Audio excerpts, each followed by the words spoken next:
Hey everybody, and welcome to Max Spoilers. I'm your host, Cyril Vasquez, and with me are the people on staff who have played and finished Resident Evil Village. We have the one and only Leo Vader. Thank you. Thank you so much. Finished it normal difficulty, proud to say. Ooh. Yeah, and we also have the one and only Janet Garcia. Hell yeah. Also normal difficulty. Shout out to those default settings. Let's go. Hell yeah. Yeah, the standard difficulty is actually, I think, a pretty good midpoint. But yeah, we've all finished Resident Evil Village, and that game definitely has things to talk about. I feel like I haven't seen too many spoilers. You usually see more screenshots than anything. A lot of people talking about quote unquote that part. Which I think, yeah, I knew immediately what part they were talking about. But I feel like people are still in that, like, okay, I'm still kind of working through it. You know, Kyle, I think hasn't finished it yet, and so he's still working his way through it. But I feel like this game has been weird in that I think almost every part of this game has been like not controversial, but like everyone has mixed feelings on what their favorite part of the game is, what they like most. I feel like everyone is all over the place, which has been really fun to see. Yeah, for sure. It says a lot about the game that it can be so divisive, that they tried so many weird things that so many could succeed or fail with different people. Yeah, I think it says a lot about the way this game shifts tones a lot, in that, like, I think everyone's more like I don't think there's anyone I've seen who like outright hates the game, but I think everyone's kind of varying degrees of positive, and it almost comes down to like, I like these parts, but I don't like these parts. So it's everyone has like these different takes on various parts of the game. But it's very buffet style, like the way it's kind of all parsed out. And I think, like, you know, and we're going to get into it now when we can finally talk about like the game in its entirety, because this game is so spoiler filled too, because like all of it is about story and also atmosphere. So there's literally almost nothing you can talk about that isn't a spoiler. So it'll be nice to finally dig in. But I think the difference of people gravitating to one section or the other sort of speaks to like the strength and the weakness. I think it's pretty even keeled. So it's like I can't really predict what anyone's favorite part would be, because they're all equally good and bad in different ways. Yeah, there are so many like shifts in tone that it's like it depends on what you come to Resident Evil for. Like I think, you know, I think we all have kind of our own kind of metrics, but like it just feels like it offers every part of the Resident Evil formula at different points and in different kind of values. So it always feels like, okay, this part, it really speaks to me, but this other part isn't doing it for me so much. It's so like a franchise clip show almost. Yeah, and a lot. I feel like I'm maybe the most positive. I like at this point I've beaten the game like 5 times. I've platinumed it. I've done everything you can do in that game. So this is definitely like my game of the year so far.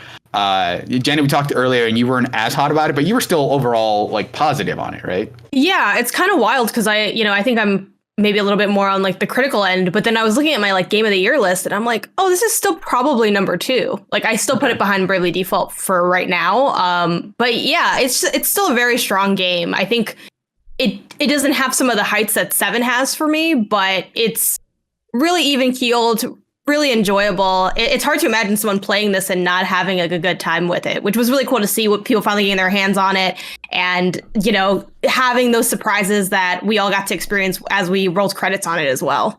Yeah. Leo, where are you at? You finished it one time on standard. So I'm curious to see, I don't think we've talked about it before. So I want to see where you're at with it. Yeah, I truly have trouble thinking of a game I've loved so much that I have so many complaints about. Yeah, I want to be very intentional. That's such a good line.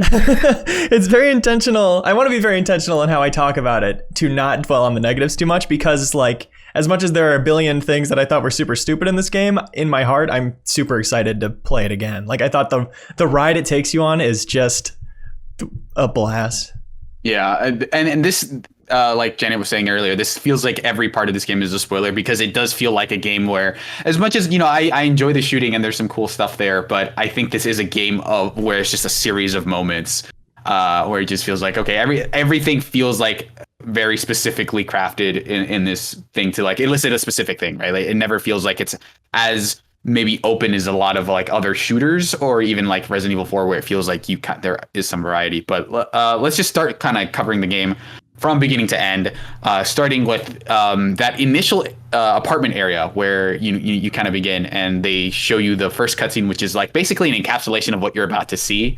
They have that little Village of Shadows storybook where they're like, oh, this girl went to all these different parts of the village, and each one of them had like a different character. So they're very much setting up what this game is going to be. And then you have to carry your child Rose as Ethan Winters to the crib, which is a weird intro to a game. I don't think I've ever had that, but I think the 3 kind of did something similar. The 3 remake, where you're kind of in first person as Jill and you're kind of exploring your apartment, but this immediately goes into like, oh, something's wrong here, and then oh, something is definitely wrong here. But yeah, what did you guys think of that initial, like, it's not even that long, but it's this weird intro to the game?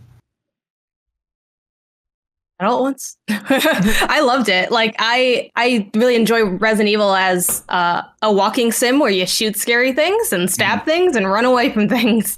That's sort of my perspective on the series as like a newcomer who started with 7 and then RE2 remake for the most part, dipped into 4 a little bit. But I love just being able to like, okay, we're going to do what I do best in this game, which is walk around and look at stuff and see what I can interact with. And even though I think the writing's a little weak in the notes, I don't think they're like the best notes in gaming by any means. But I really like how you still get these little tidbits of information. You can, if you really dig through that apartment, you can very quickly get a lot of questions answered. Like, where are we year-wise? How long ago did the events of 7 happen?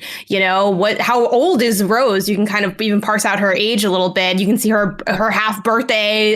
The picture is on the fridge. You can, you see the wine that becomes more meaningful as you get in later. You can turn on the TV, which I didn't notice till I watched someone else play it and they turned on the TV. I love those little details too. And then they even have, which is nice to finally say this because it's not a spoiler because it's a spoiler cast. They have the music box that you end up using later for a puzzle. And it just has so many nice little nods to that. It has that like eeriness, and it has like even the little toy monkey. You see that later in the village, and then you kind of can draw those connections. So I think it really like rewards you for doing that slow paced exploration early on, which I love because that's my favorite part of the game. So I really enjoyed just walking around that apartment and spent way too much time in that apartment. Yeah, it also does reward you for kicking the ball that in the playpen into the other room. That's an achievement, weirdly enough, which is a weird thing to have. But yeah, I think that scene is very short, but I think it does what it needs to, which is, set up kind of like, here's Ethan in his family life. And it just feels like immediately like they're just going wild with like the lighting, and everything looks so good. I think the RE engine is still like one of my favorites in that it makes everything look really good also, but it's like not in like in a way that it does look expensive, but it's like, I don't know, something about the lighting in that game just feels like more photorealistic than a lot of games that look like it. Yes, like they can make photorealistic house interiors in this game, and I want them to do it as much as possible. I will always take my time exploring a room like that for sure.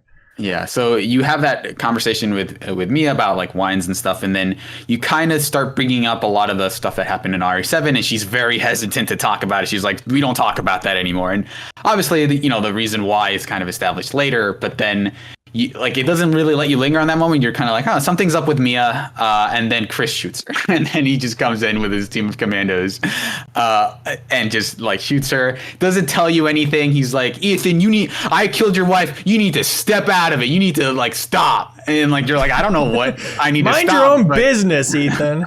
Yeah, I just murdered he somebody. He shot her a lot. He's like, I murked her, then I murked her again, and I couple more headshots for good measure. It's so abrupt and violent, and it's so jarring of a shift from like that peacefulness of exploring to just like, oh my god.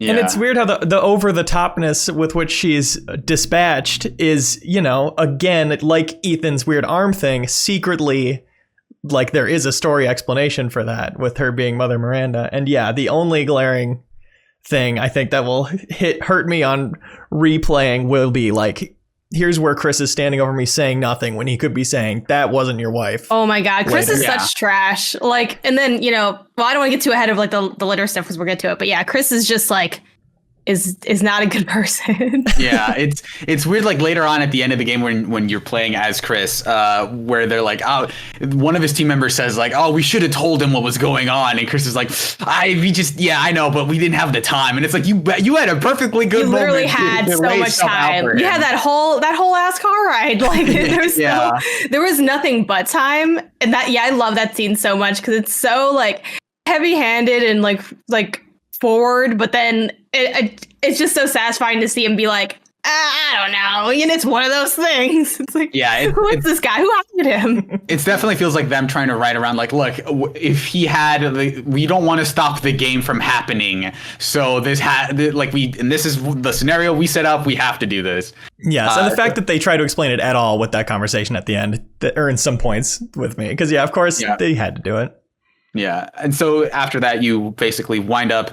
The car I think that you're in gets attacked, and you end up in the middle of a Eastern European village, and it is incredibly dark. But sunrise is right around the corner because the moment you get out of that house that you kind of sneak into, because you go through this very dark section of the forest. You get your hand cut on a fence, the first of many attacks that your hands endure in that game.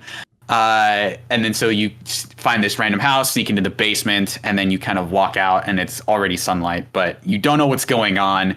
And I feel like this introduction, I think, has been one of the most talked about things in terms of it being really divisive. I really enjoyed it, but I think a lot of people are kind of like, I'm not super big on like the combat section of it, the kind of very you're basically playing against a timer that you're not aware of in that part. But I really enjoyed it as like, well, for one, it's like a callback to Resident Evil 4's section of, when you're in that village. I also just like the moment when you're in that house, you learn to barricade things by like moving the shelf or whatever, and he steps out, and then you go into that other house, and on the rooftops are all the like 4 or 5 lichens, but they're just sitting there, which I thought was a really effective moment of like, I don't think I've seen this in a Resident Evil game, of like enemies perched on top of things waiting for like orders or something. And that part I thought was really unnerving.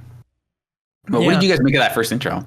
I was kind of worried about the game at that point, because that kind of, faux not scripted sequence where there actually is like, what they're trying to get you to, the death state or whatever, is always frustrating for me, especially in a game where I'm worried about the amount of ammo I have. And I'm like, oh, I've been wasting bullets this whole time, which felt better later on as I learned ammo scarcity isn't really that big of a deal. You just kind of rotate weapons, and you never have to use your knife for combat, or it never got that bad for me. But yeah, I love this game as it got more and more open, and the linear stuff at the start, I wasn't sure if I was going to enjoy what the game was going to be. I was into the tension that it built, because even though I think it's kind of cheap tension, because it's like, I know what you're doing because I've played games before. So it's like literally as I was playing and like my family members were like, parsing in and out through like the apartment, I was like, is this one of those things where I can't win or I have to die? Is it? It looks like it is. It looks like it was. I guess that kind of the fact that I could have that kind of awareness in the moment sort of broke the immersion for me as someone who, I guess, defaults to trying to figure out like, what's the solution? What's the next thing? But on the flip side, I did enjoy how stressful it was. And the fact that for a while, it took me a while to even ask that question. And by the time I asked it, it was answered pretty quickly. So while it wasn't my favorite, game design gimmick to be pulled out, I did enjoy the tension it created. One thing that I am a little bit like, not a big fan of is the fact that it had you barricade so early on, and it kind of made me think that like, oh, barricading is going to play like a big role, and it really doesn't. Like, you get to do it in other parts of the game and of the sections, and it can be beneficial to just kind of block off a point of entry so that you kind of know where everyone might spawn or appear. But it wasn't as big of a deal as I assumed it would be based on that opening sequence of combat. Yeah, like that, and the bags of flour that you can shoot. I think I never shot a bag of flour. Were y'all shooting flour? I didn't shoot any flour. Yeah, I think, like I said, I think I only used it like one time. In the Moreau section, there was suddenly a cloud of white dust, and I was like, what the hell happened? Oh, right. I threw a grenade, and it happened to hit a bag of flour. It's working. Yeah, I do like they do this a lot. They end up doing this a lot where like, the cutscene will like, okay, you've triggered this next section. We're going to teleport you sort of, and then have someone grab and throw you to the next part of the game. And this is the first part where they do it, where no matter where you are, like a lichen will come up and throw you. But I do like that cutscene of just like everything. They are very insistent on like, we want to overwhelm you. And like when the one lichen throws you on the ground, it's like, here's two lichens riding horses. Here's like and they'll like stop right in front of you. Very scary. And then like I forget what his name, Uerkwitz, I think it is, like the bearded guy with the giant hammer comes in, and it's like everything is just going off immediately. Yeah. And then the bell rings and everyone's like, okay, we have to go. And you start from there, and that opening the demo section, basically, I thought I'd done enough times where like I didn't really do much in that initial area, but it's really nice to see that like immediately they're like, you're gonna come back here. And I feel like they communicate that really well by saying like, here's all these different keys you need to get out of this area, so don't worry about lingering here too long. Yeah. But yeah, like doing the demo, I just kind of was like, great, I know the answer. This saves me a lot of time. Yeah. That section, I feel like it maybe is like a little bit of a misdirect in that you start, like you collect kind of like the first circular thing that you need to open the door. And then you walk in and there's like, there's those two villagers, and then you go into the house with like a bunch of other people. And I almost thought it would have been cool for them to linger on that a little bit more of like, there are still some surviving members of the village. And here's, you're kind of watching it unfold as an outsider of like, here's the end of like another horror movie that has already happened. But they don't really do that. Like it's just that one section where you're kind of helping that girl escape from the house, and eventually she dies. Yeah, you don't do a good job helping her escape. I like when he drove the car through the wall and then through an additional wall. Yeah. And he's like, the only way to go is up, and like someone watching me play was like, but the smoke rises up. What? Yeah. And he's like, just go for it. Just go for it. It's fine. I feel like him driving the car through the wall was definitely like a reference to Resident Evil 7, where they're like, oh yeah, no, I've done this before. My instinct is to drive indoors. Like I've done this before, which is a very weird thing. But yeah, that opening section I think is okay. Like that's when they introduce you to lichens, or like the idea of like how you fight lichens with like the flower and stuff. And they do the thing where like the lichens are hiding in the field, which I think is interesting. But again, it's a thing they kind of bring up and then kind of toss aside, because you don't see a lot of like, oh, the lichens could be hiding anywhere. They usually, after that, they end up telegraphing where they are pretty clearly.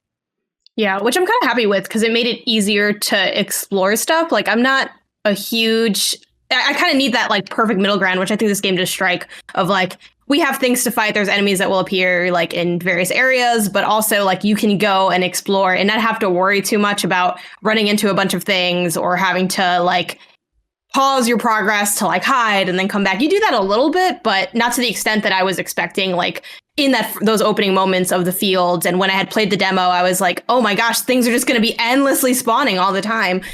There were a few heavier areas where I'm like, can I clear out this area of enemies? I'm not really sure. But for the most part, it always felt pretty straightforward. Yeah, before like the ending parts, I think it did a great job of pacing. Not that the pacing was bad at the end, but like the pacing of doing combat, doing exploration, and like now that I've discovered this thing, solved this puzzle, now it's kind of like a scary countdown of when they're going to start springing guys at me again. Like it's never a guarantee that you're just going to be in combat all the time. I think that's super important for the feel of this game.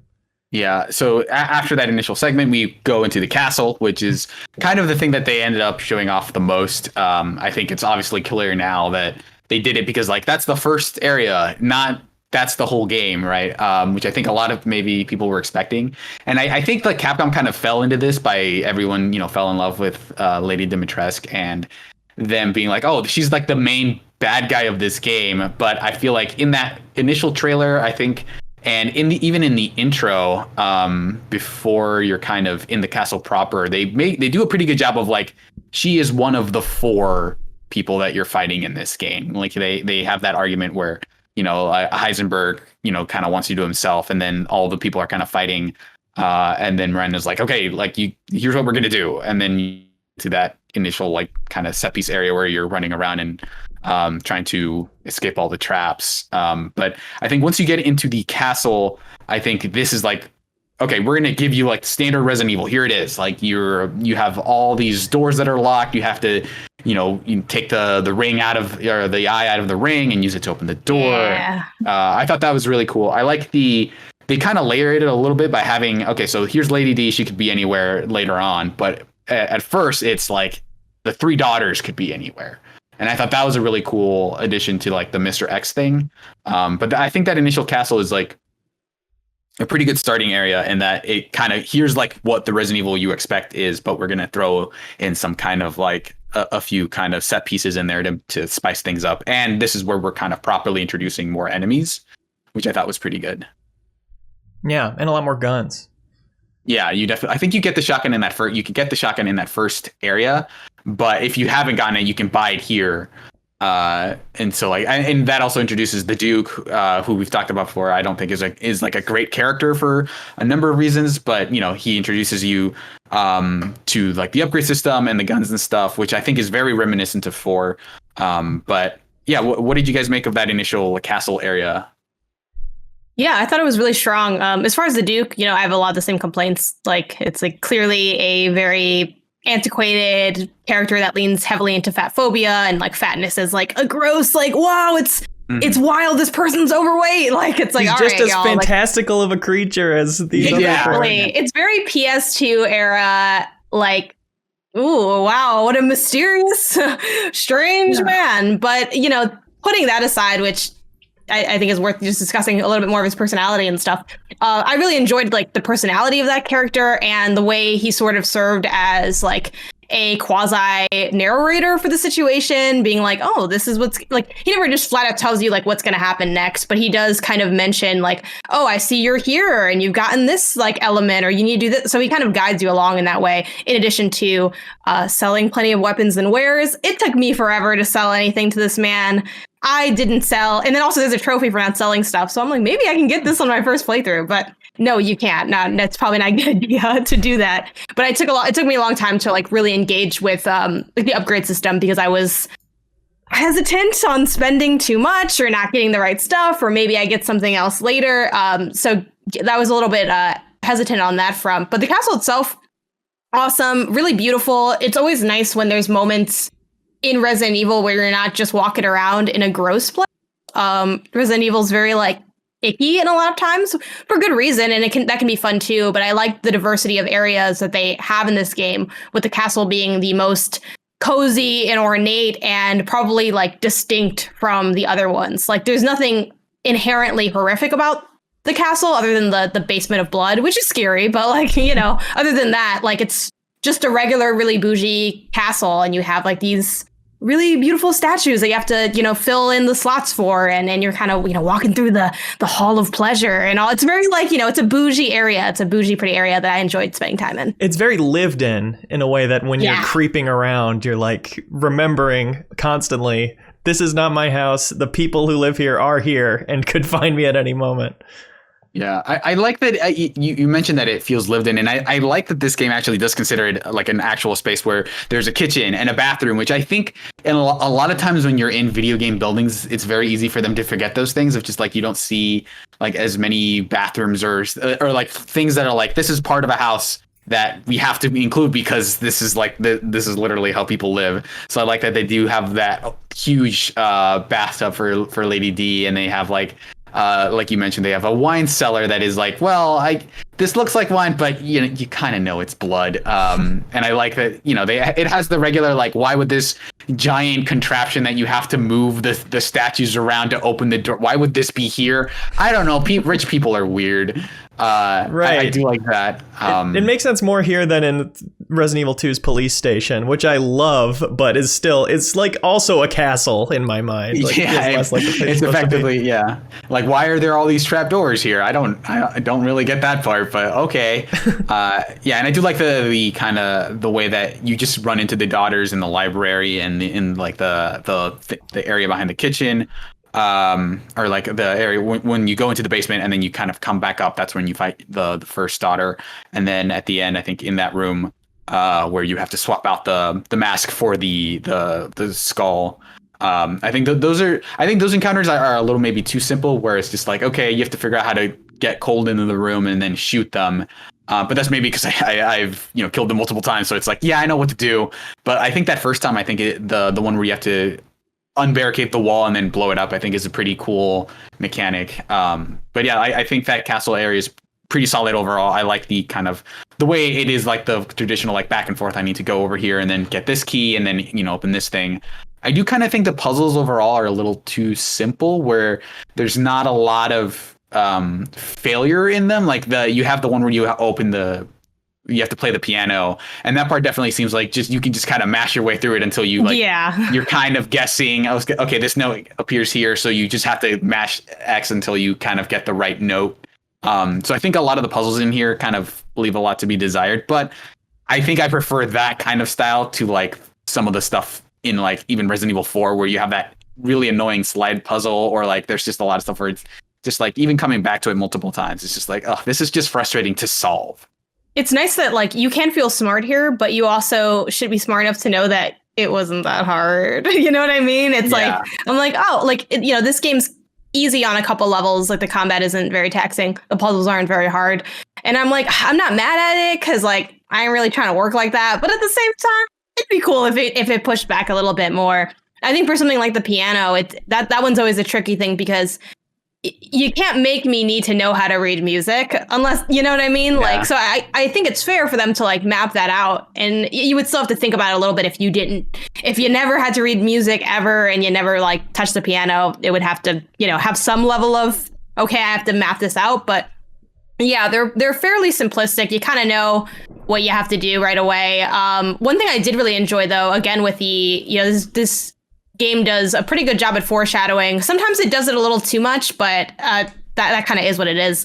But as far as like the structure, you mentioned early on, like with the introduction of the characters in your head, you're like, all right, well, it's four people. Maybe there could be 4 areas. And then when you're in the save room, there's that note discussing the like mechanism, the little like you put the ball in and it like rotates the thing around. And they mentioned that this person made 4 of them for the, So like that was the moment for me where it really clicked that, oh, I'm guessing that this is going to be a 4 area structured game. And I really liked getting to see like that unfold and how they sort of have those little oddities kind of threaded through.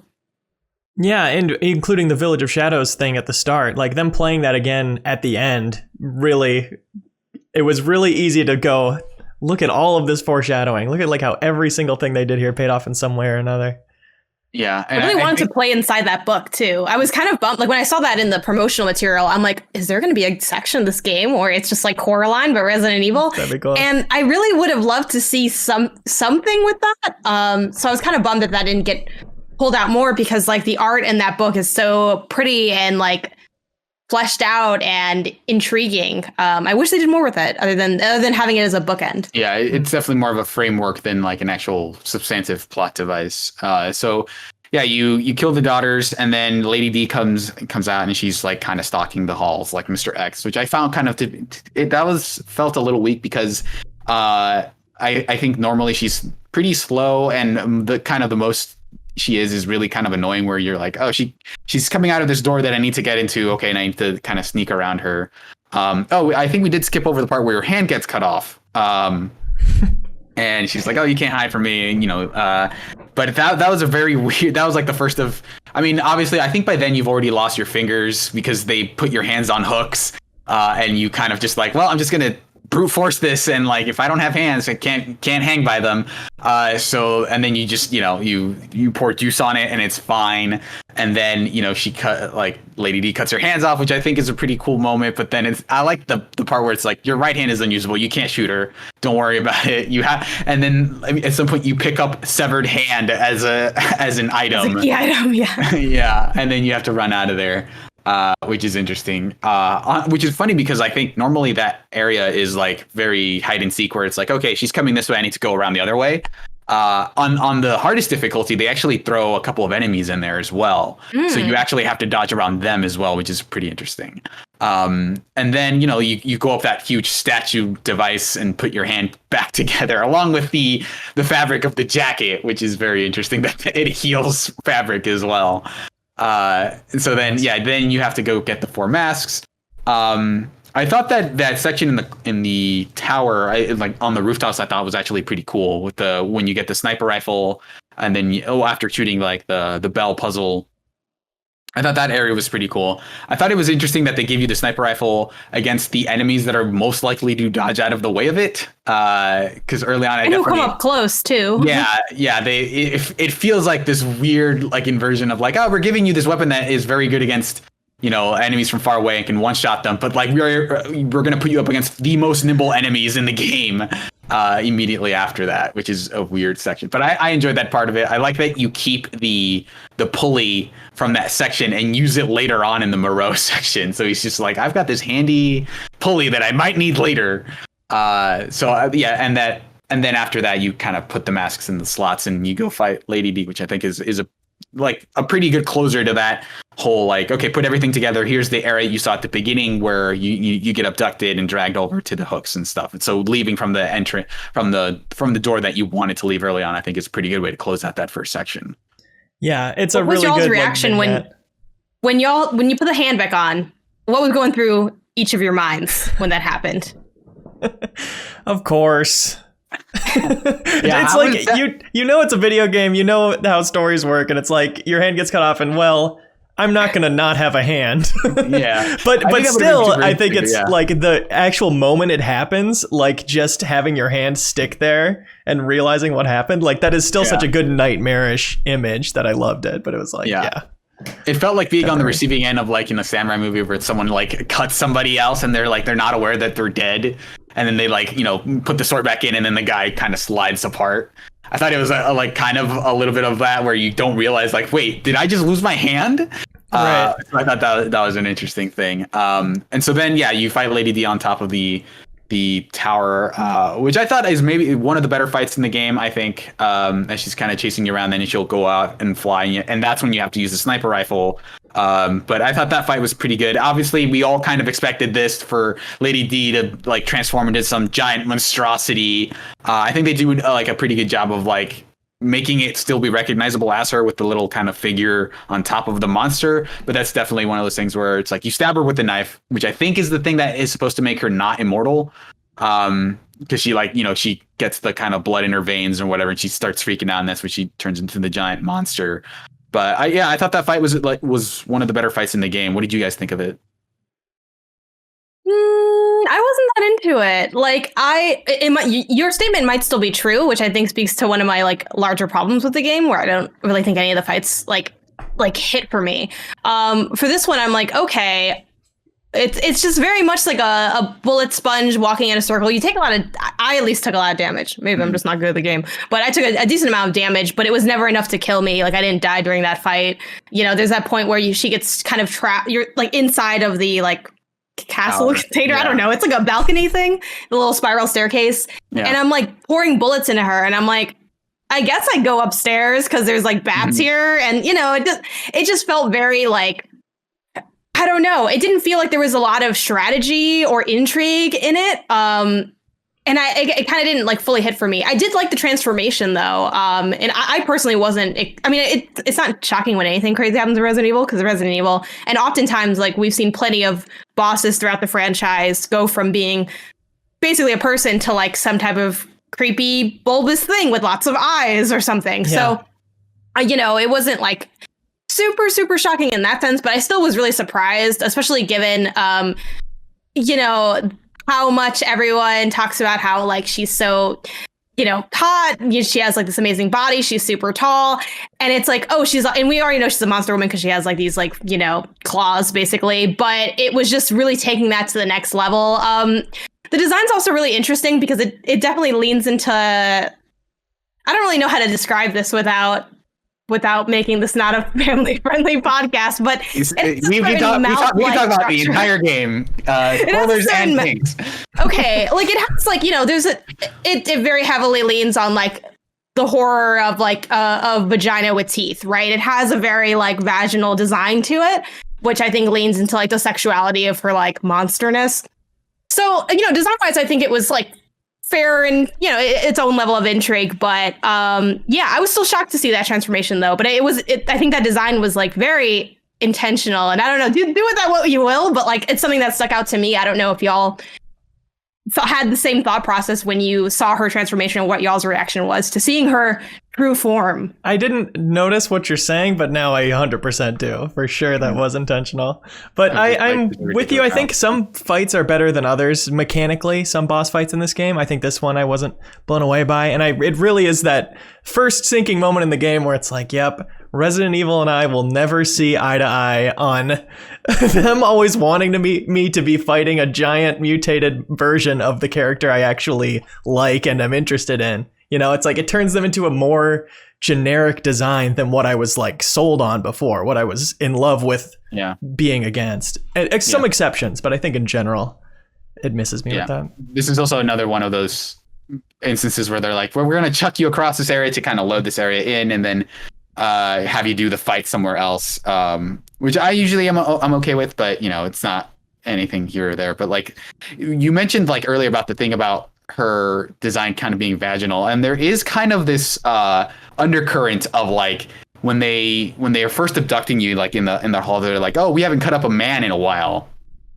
Yeah, there's a very like, you know, it's sex and horror are heavily related, and you see that's why, you know, we see it all the time in film, right? It's always, oh, the people having like sex in the lake, and then there's a monster, and it's like crazy, you know.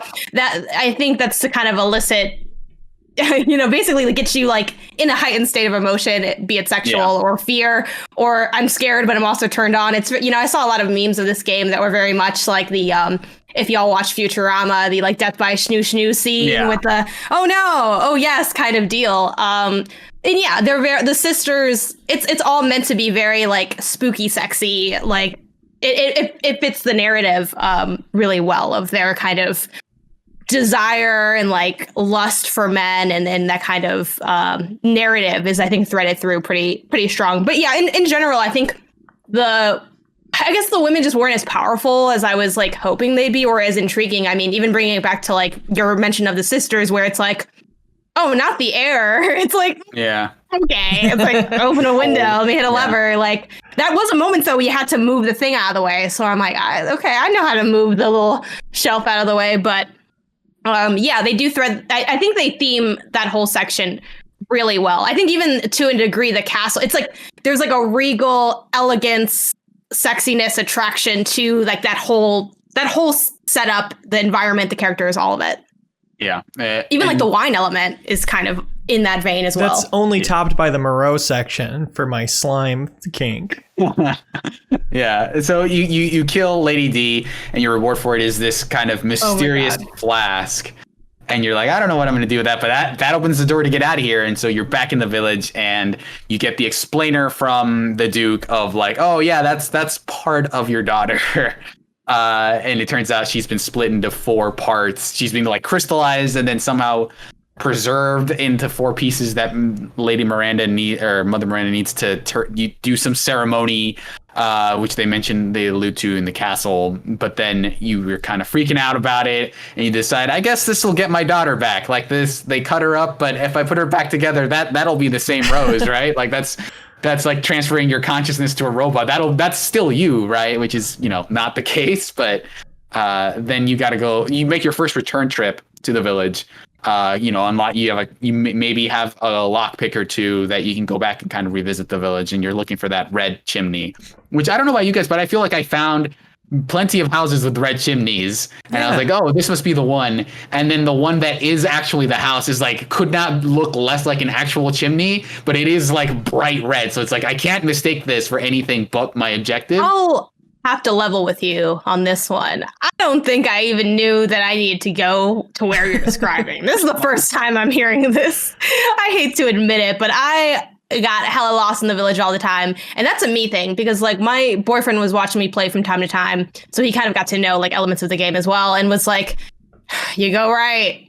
You go left, which is funny because I used to write guides, but I'm like, that's why I was good at writing them, because I could write them for people that were dumb like me and would get lost. So it worked out. But like, I never really, even though you get to know the village really well, and I love the village, it's probably my favorite part of the game, I always was like, opening the map, checking. So I could never orient myself quickly or properly. I don't know if that was just a me thing or if y'all ever got turned around in there, but there were times where I'm like, well, I guess we'll explore everything in here because I don't know where I need to go next. Yeah, I lost a whole bunch, but I did get really frustrated by like I wanted to be that guy who turned every red room blue.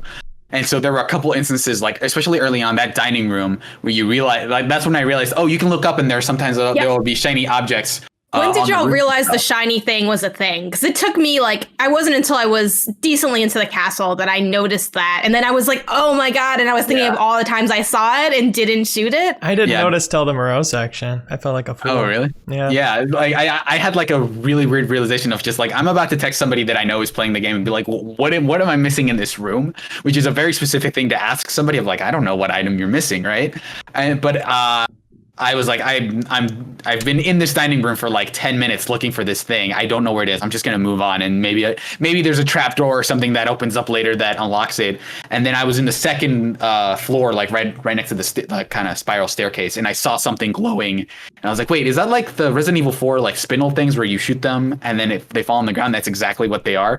And then I had to be like, oh, wait, I bet that's what the dining room is. And, you know, I ran back down. That like broke the game open for me of like, oh, I can also look up at areas and make sure that I'm getting stuff that way.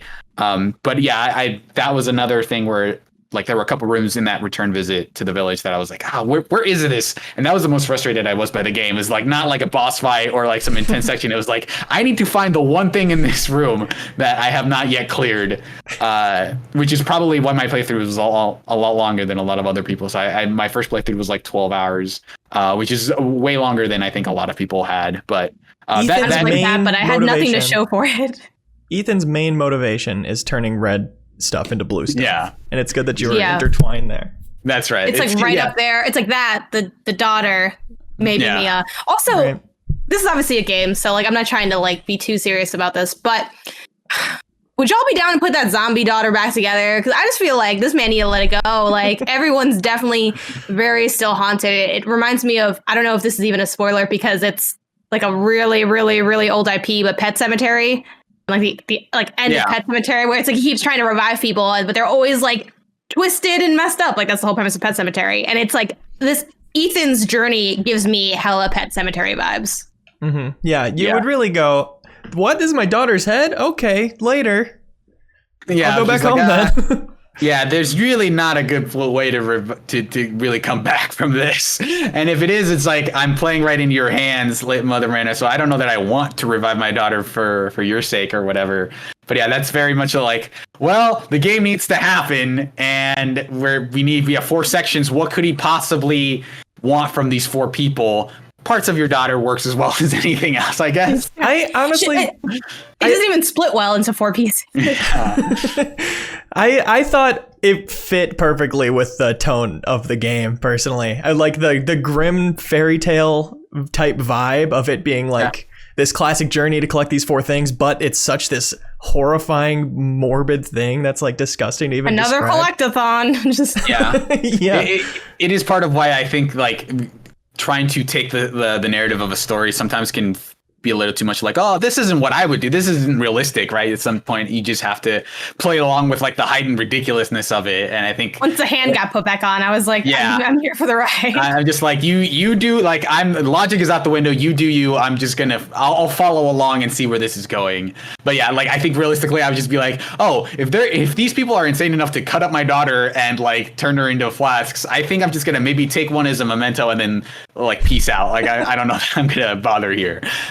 So you get the thing from the red chimney, which is I think a key, and then you start building this like super key effectively of like every time you go through a new section, you're kind of putting the key together, which I don't know how that works with like opening different locks, because it's like you're making it more decorative, but I don't know if you really changed like the part of the key that is useful, you know, like I don't know. They ask for a lot of suspension of disbelief in this game. I mean, it's like the sentiment. Also, does anyone else want that key? Because I want to like own that key in real life. That key's like super ornate and super cool. I love like all the little like all the little details of things. Like even like if they don't sell that wine, They're just leaving money on the table. Like, I would absolutely buy that one. Yeah, they do end up doing, like, I think for 6, which is not a good game. Like, they ended up doing, like, here's Leon's $800 jacket that you can buy. And they'll do that. They've done that multiple times for, like, Devil May Cry and stuff. So I wouldn't be surprised if they're like, here's, like, a $400 vintage blind made out of virgin blood, quote unquote. And it's just, like, cherry or whatever. So a key, I think, would be pretty cool, especially if it were, like, a lockpick. If they just sold a lockpick that was, like, that looked like a key, I think that'd be pretty cool. So after you find the red chimney and get that key, you go into the Beneviento, I think is how it's pronounced, house, which is a very different in tone than I think the rest of the game. And I think this has been, if the opening was kind of like the most mixed part, I think this is the one that everyone says is like the part of this game that they really like. So what was your guys' reaction to it overall? Before we go on, we do need to get our baby expert in here. Who? Kyle Hilliard, noted baby expert on all things babies and children. Kyle, we thought we would use your expertise for this section. You're very obviously adept, more so than any of us. You're the only father here. So, and this section is very much relies on fatherhood and babies. So we thought we'd get you in here. But let me say they nailed the terror of being exhausted and constantly being worried about your baby. Yeah, in the dark, and every once in a while you're walking around your house and you see like umbilical cords and you're like, oh, here we go again. But yes, so you enter this very spooky, foggy forest, and you start seeing Mia, who, as far as you know, is dead, and you're like, oh, she's kind of being very vague. She's kind of bringing up memories. You're not entirely sure what's going on, and you walk through this kind of very foggy bridge, which I think is really cool, like visually. And then you go up an elevator, and like I think one of the better shots in this game of just walking out of that elevator and you see like the waterfall next to the house, I think is really good framing. For a first person game. I think that house looks gorgeous. Like that shot of it, I think looks gorgeous. Although my initial reaction was like, my God, it's got to be so loud to live there. Like, just can't sleep. Yeah. Luckily, there's only one resident there. She just puts on earplugs. So you walk into that house and immediately you see it at the beginning, which they end up doing a couple of times, where it's like they give you the flask first and then you have to get out. And so you walk into this empty house. You're not really sure what's going on. You get the flask and there's a doll there. And you're kind of not sure what's going on, and then you enter an elevator. You realize the door is locked, so you have to, you sneak around the house a little bit, find an elevator, go up, I think, into the second floor. I don't know how the house is laid out exactly, but you go to another floor. Oh, do you go down? Okay, so maybe it is a basement area. And then all your guns disappear at some point once you take the doll. Once you walk in and there's kind of this elaborate hallway, and then you go into this operating room or like some sort of like mannequin filled room, and you grab the thing there and all your guns disappear. And then you realize this is going to be a puzzle section. This is going to be like an area where you're kind of doing an escape the room type puzzle. Yeah. Which I was like, once my weapons were taken away, like I got excited. I was like, oh, this is cool. Like this feels different. This feels like the puzzle rooms from Resident Evil 7, which I loved, which is like they had that one great puzzle where you had to walk underneath the water looking up through the monocle to like clean it. I don't know if you guys remember that specific puzzle, but like when it was pretty clear that it was like setting the table for like, okay, hey, this part's just tone and puzzles. And I was like, awesome. This is a great change of pace from what I just went through. Yeah. I saw people complain about, seeing the closets or the lockers or whatever and knowing that hiding is coming up. But that combined with the weapons being taken away built such a sense of terror. And the fact that it doesn't get scary for kind of a while until you solve a few of the puzzles, then the scary stuff starts happening. That was, definitely the scariest part of the game. Also, there was such an easy place for like a jump scare with the mannequin on the table that you're sort of really investigating. And like, I'm glad they didn't go that route. They went the like, honestly, like more Silent Hill. This is kind of what I feel like PT might have looked like long-term angle, which is just like just a horrifying beast chasing you down a hall, slowly. It's not a fast chase. It's not intense. It's just like, you know that there's something behind you and you just can't turn around, right? But you like that game's not really about being agile in most areas. No. But I think that I think a lot of people have been comparing it to PT as like, oh, here's like a really horror thing that involves a baby at some point. But I like that it is this kind of one-off area. I think a game full of these, I think maybe would have worn itself out really quickly of like, okay, I'm doing another puzzle room, which I think would have made it for a very different type of game. But I like that it is kind of sandwiched between like, you know, the chimney section where there is a little bit more combat, and then the Moreau section, which is definitely like a similar kind of like, you're not really using your guns much. There aren't a lot of encounters, but it is very tonally different from the rest of the game. And this is a really cool section to like figure out with the different keys and stuff. And then going back through it again multiple times, it's kind of cool how much of that area you actually can skip. Like you don't need the silver key. All you need is the wing 8 key to get out of that room, because if you know the combination from the ring, and you can just get out of that room immediately. And then when you go back around to once you're kind of in that other hallway where you enter the kind of the place where you wash the ring from the other side, that door is already unlocked. So if you know what you're doing, you can actually do that puzzle room really quickly, which I think is really cool. Just like you can optimize it really well. But I think tonally, I think it's really cool. I like that it's not like exactly jump scares, but they'll do little like, here's the painting falling, or like here's like an arm kind of falling in, and like the lights going out and changing colors. I thought that is a really cool like tone setting piece. Or like when you're crawling through that tunnel and then you crawl back in the other way, all the dolls are on the floor instead of on the shelves, which I think is a really cool, like, hey, we know what you're doing kind of thing. So I thought that whole section, I think, was like properly like spooky and really well done. Yeah. I love that there are just enough options in it too. Like having the secret corridor behind the projector room and having the multiple places to hide in the bedroom where the baby kind of corners you. It makes you feel like you could be doing the wrong thing. So when you're getting chased, there's that terror that like, even if I feel like I'm doing this right, maybe I'm getting caught because I'm doing something wrong.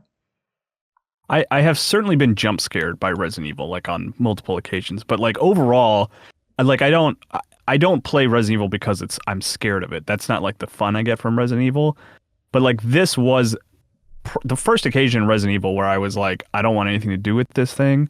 I didn't die from it. Did anyone die from it? Like I didn't want it to get close to me. Like I didn't even want to like see what would happen, you know? No, I literally... But it's the only time in this game, and I think in any game. Now, granted, I played 7 with a friend where we did like a pass the controller thing, which took some of the pressure off, both from a combat and like horror perspective. But it's the first time where I just genuinely didn't even want to play anymore. Talking about it makes me want to cry. It was so scary. And it's odd because, like you said, it was never really a threat. Like I didn't even get close to dead, but like it was just so horrific, and it had Can we like give a shout out to the sound design of this game also, which is like superb and so important in horror. Like most of horror, or a huge part of horror, comes from sound. So in addition to like the atmosphere and the lighting, there's like the scream of the thing, which is like, you know, for everyone listening to this or watching this, are either already played the game or just really just doesn't care about the spoilers. But in case you kind of need like a reminder or a context, or you watch this in like 20 years or whatever, like it's this sort of, it's not even a bit like it's a baby, but like it's not even really a baby. It's like a deformed, almost like a uteral, like in. It's like if you took something in utero, made it giant, made it horrific, gave it a giant mouth, and like the world's biggest head. And it's also like it's wet, it's drippy, it's a big wet, drippy, disgusting, horrific monstrosity of a child. You fought it at the end of the original Half-Life, but here it's like... and when they gave you you're running from it, and you get through a room where you can go under a bed. And when I got there, I was like, I'm going under I think at the time, like it kind of chases you in 2 pieces. Like there's one chase and then it pauses and it comes again. And when I got into the room with under the bed, I'm like, damn, they're gonna make me go under this bed from this baby?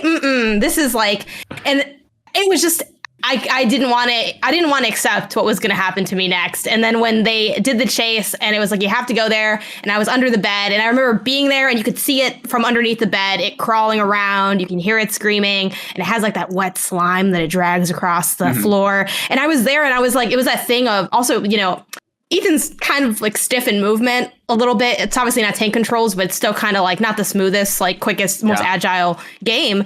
So I'm like, when I had to then just realize I had to back out, because I was kind of hoping, and I'm not sure, I didn't play it through it this way, but I'm like, maybe it'll just like leave or something. I could leave after, but I had to back out and turn and run.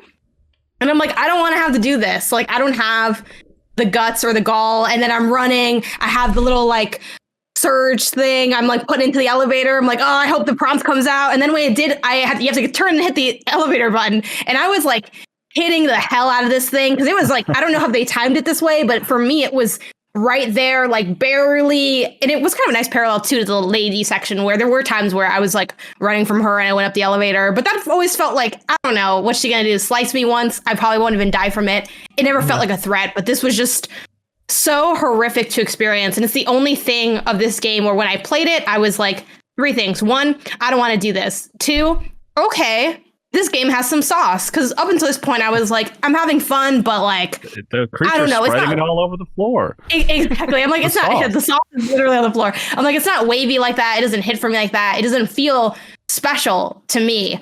When I got to that moment, I'm like, okay, this game has more to say than I thought it did. And then the third thing was, geez, I don't want to replay this ever, because I'm also interested in the platinum, and I'm like, I don't want to do it again. I don't. I swear, when I replay it if I try to get the platinum, I'm going to put on Britney Spears in the background and just run through it. Okay, I'm not going to lie, I'm not re-experiencing it. Yeah, that baby is toxic. I hated it. It's so scary. Yes, but yeah, that's my baby rant. But horrifying. Yeah, it's not even a threat is the thing that's so intriguing about it. It's not a threat.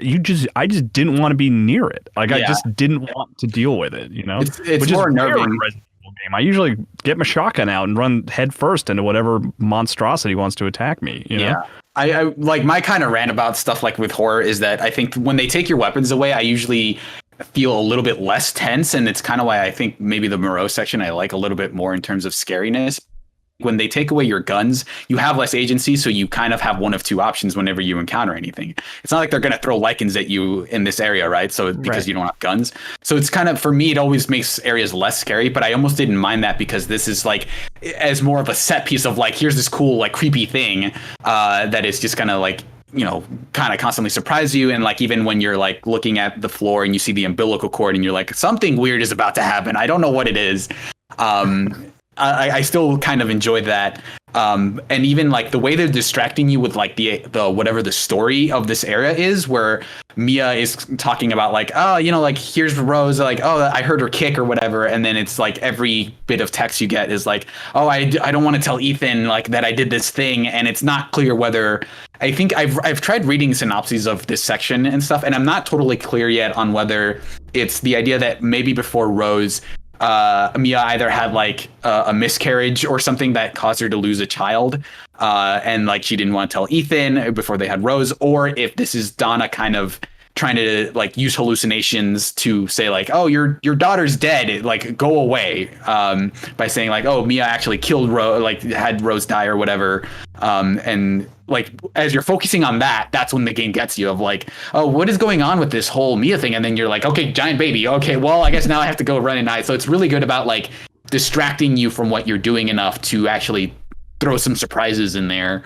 And so I thought that section I think was really, really well done.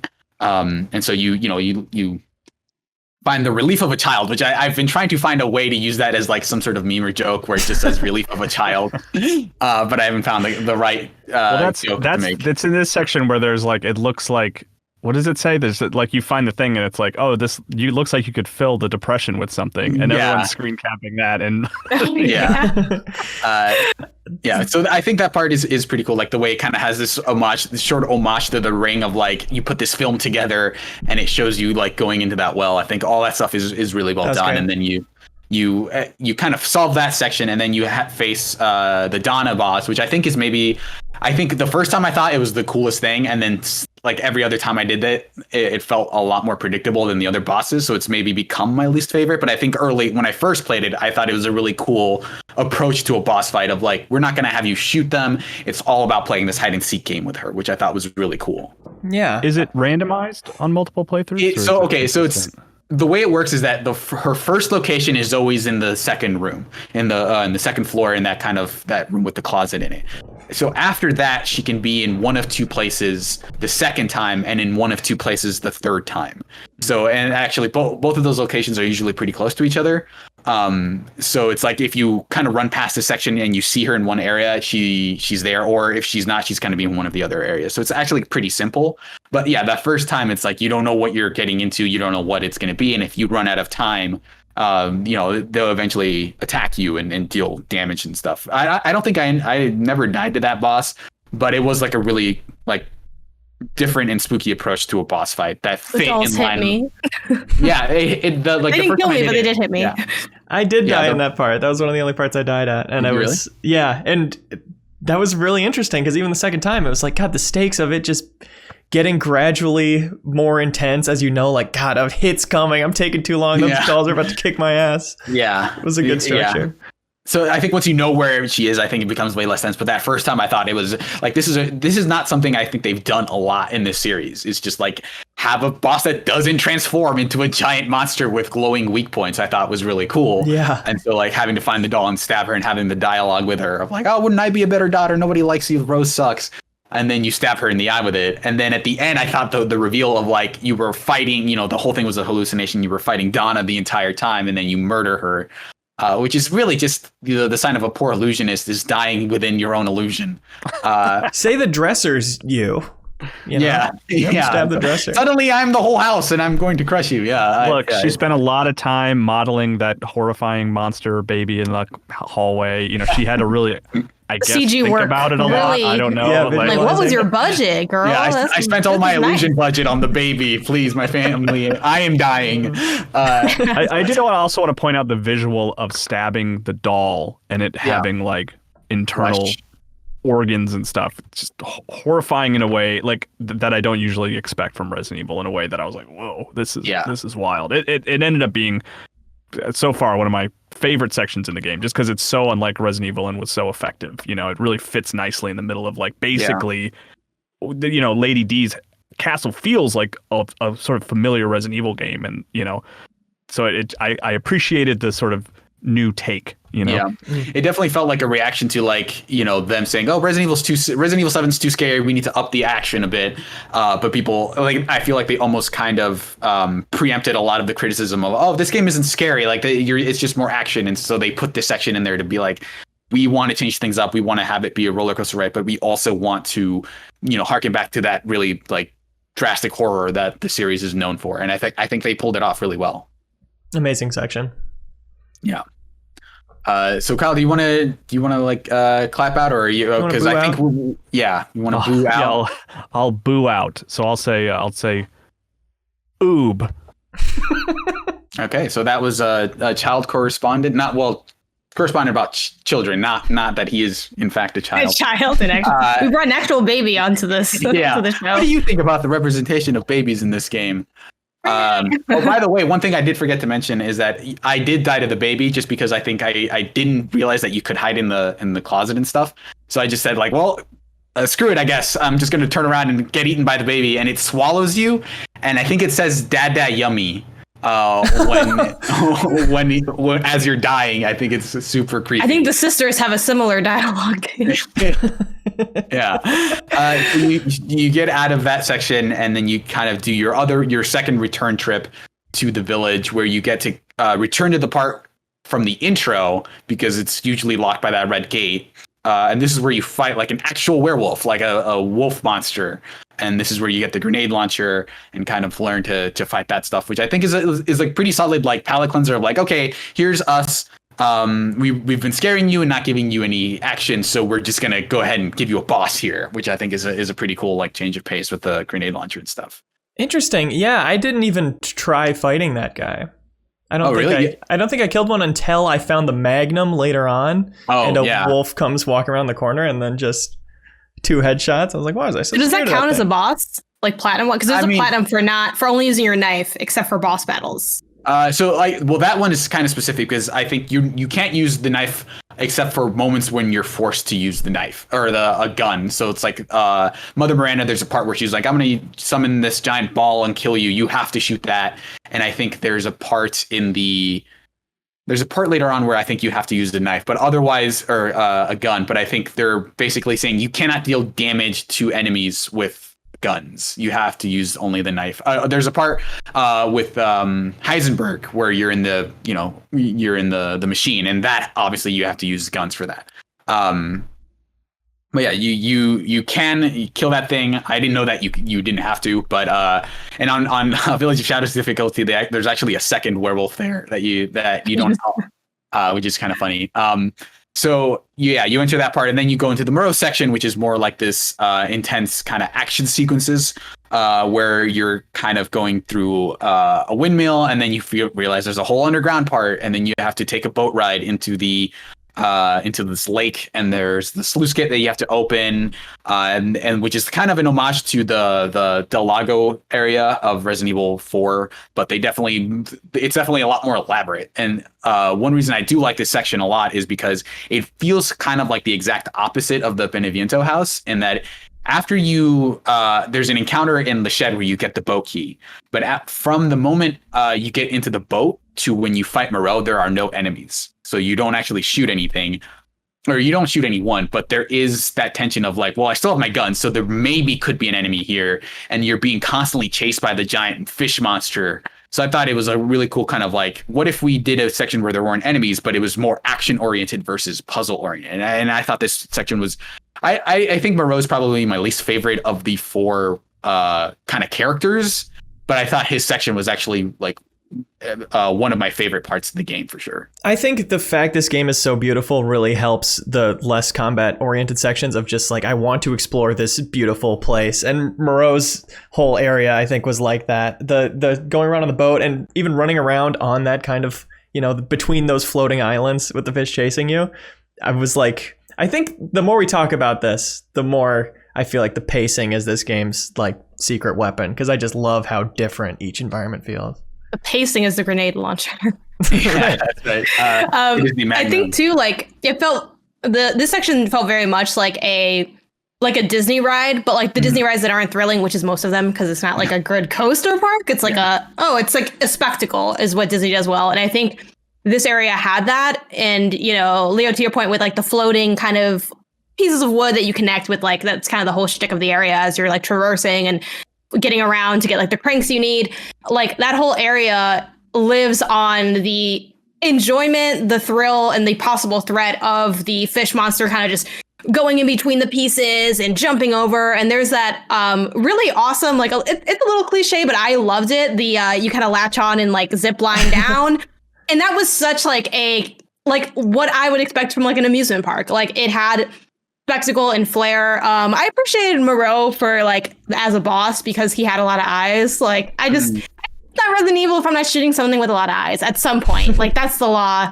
You can't put out the game without having like a multi-eyed monster. But I liked the spectacle of that whole area a lot. I was going to mention the zipline part too, because as you get on it, it's very clear.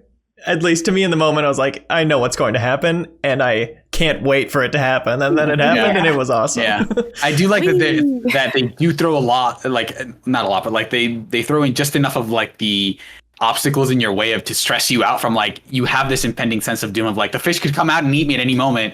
As it's kind of jumping around, and then they force you to solve the switch puzzle where you're like, okay, I need to activate the green or like the orange and the blue and the white switches all in order, and it's like this really cartoonish contraption thing that you have to make sure you do in the right sequence, or it's just like I don't have time for this right now. I think is like kind of the situation that you're in, and it's really cool that they kind of push you into that. And then they have the thing with the crank where it breaks, and then you have to like do that. I thought that part, this whole section I think is really well done. And I thought the sluice gate puzzle was kind of weird in that it's just like this very like I don't think any real world version of this gate works this way of just like, the sluice gate only works when all the lights are in the right order, but this is a puzzle, so you have to solve it this way. Mm-hmm. I love the boss battle after this part. I think that was probably my favorite big boss battle of the game, was when you were fighting. It's the only boss that killed me. Yeah? The acid rain? Yeah, it was the acid rain. The acid rain! Yeah. I was like, but what do I do for the rain? Yes. You just go under the shed. But I didn't, like, I just wasn't expecting, like, I just was caught off guard by it. So, was kind of a nice change of pace, because, like, nothing else had, like, really surprised me. in a battle, like in the rest of the sections of this game. So it was nice to like feel some degree vulnerable, even though, you know, Moreau's still just like a slow moving bullet sponge. You put a couple of mines down, like it's never that deep, but it was nice to have to like watch out for those cues and watch out for those tells more. Yeah, it was an interesting mechanic, especially when the roofs that you're safe under aren't, you know, highlighted yellow or anything. You just have to be observant of your environment and like, know, okay, I was just getting ammo from this little under whatever. I can run back to that. Yeah. And then there are the explosive barrels. So you're kind of trying to lead him into those barrels, and he's like standing on top of one at some point. But if you shoot it, then it's like you're basically waiting for him to come down, and you can only really kill him when he like exposes his like tongue or whatever, like the word, because he opens his mouth and then the guy comes out of it. So I thought that fight was really well done. It's also the fight that can go the quickest if you have like all the upgraded weapons. Like you don't even have to put up with most of that fight once you're like, you know, once you have like an upgraded Magnum, you just shoot him at the beginning and he's like almost immediately dead, which I think is cool. So yeah, I think that section is really good, and it does feel like this is the most like Disneyland-esque, like Janet said, of just like we're just gonna change things up to make to give you another cool section.